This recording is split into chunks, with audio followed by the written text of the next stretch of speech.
এই বাংলাদেশ আজ স্বাধীন বাংলাদেশ, ছাত্র জনতার এক সাগর রক্তের বিনিময়ে অর্জিত এই স্বাধীন বাংলাদেশে যদি 15ই আগস্টকে কেন্দ্র করে কোন নৈরাজ্য সৃষ্টির পায়তারা করা হয়, সারা বাংলাদেশে তাদেরকে প্রতিরোধ করা হবে। বিগত 45 বছর ধরে শেখ হাসিনা প্রতিশোধের রাজনীতি করেছেন, প্রতিশোধ নিয়েছেন আমার বাংলার তাওহীদ জনতার বিরুদ্ধে, প্রতিশোধ নিয়েছেন বাংলার স্বাধীনতাকামী মুক্তিকামী জনতার বিরুদ্ধে, প্রতিশোধ নিয়েছেন বাংলাদেশের ছাত্র জনতার বিরুদ্ধে, প্রতিশোধ নিয়েছেন এদেশের হেফাজতে ইসলামের লক্ষ লক্ষ নিরপরাধ মানুষের বিরুদ্ধে। আমি সর্বপ্রথম অন্তর্বর্তীকালীন সরকারকে একটি ঐতিহাসিক সিদ্ধান্ত গ্রহণ করবার জন্য ধন্যবাদ জানাই।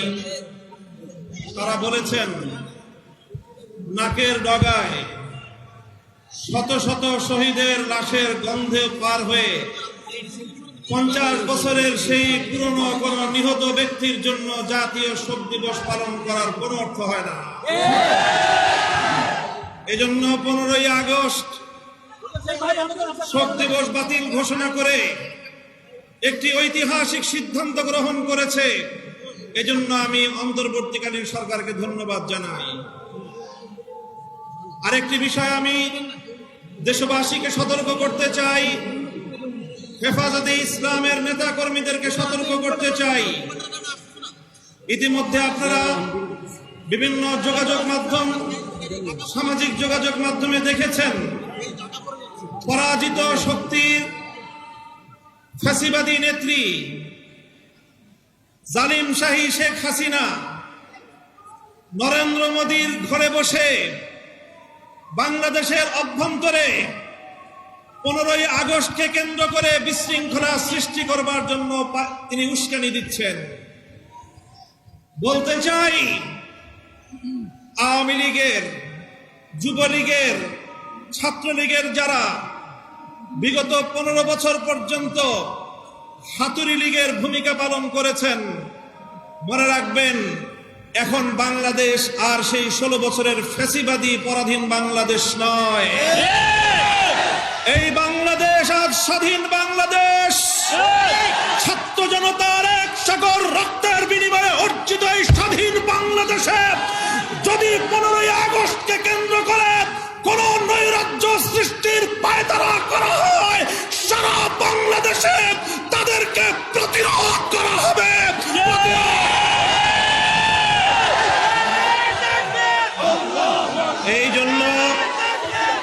এই জন্য আমরা বৈষম্য বিরোধী ছাত্র আন্দোলনের নেতৃবৃন্দ, অন্তর্বর্তীকালীন সরকারের দায়িত্বশীলদের পাশাপাশি হেফাজতে ইসলামের নেতা কর্মীদেরকে আমি আহ্বান জানাতে চাই, আগামীকাল 15ই আগস্ট, 16ই আগস্ট এবং গোটা আগস্ট মাস জুড়ে আমাদেরকে সতর্ক থাকতে হবে। কারণ মনে রাখবেন, আওয়ামী লীগের রাজনীতি হলো প্রতিহিংসার রাজনীতি। 1975 সালে 3.5 বছরের অপশাসনের যুগে শেখ মুজিবুর রহমান সাহেব নির্বিচারে দেশের 30,000 যুবককে হত্যা করেছিল। এদেশের বাকশাল কায়েম করার মধ্য দিয়ে মানুষের সকল অধিকারগুলো তিনি হরণ করেছিলেন।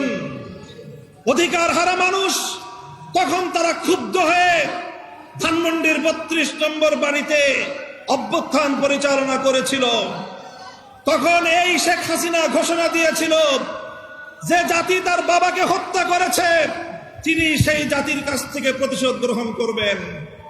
বিগত 45 বছর ধরে শেখ হাসিনা প্রতিশোধের রাজনীতি করেছেন, প্রতিশোধ নিয়েছেন আমার বাংলার তাওহীদ জনতার বিরুদ্ধে, প্রতিশোধ নিয়েছেন বাংলার স্বাধীনতাকামী মুক্তিকামী জনতার বিরুদ্ধে, প্রতিশোধ নিয়েছেন বাংলাদেশের ছাত্র জনতার বিরুদ্ধে, প্রতিশোধ নিয়েছেন এদেশের হেফাজতে ইসলামের লক্ষ লক্ষ নিরপরাধ মানুষের বিরুদ্ধে।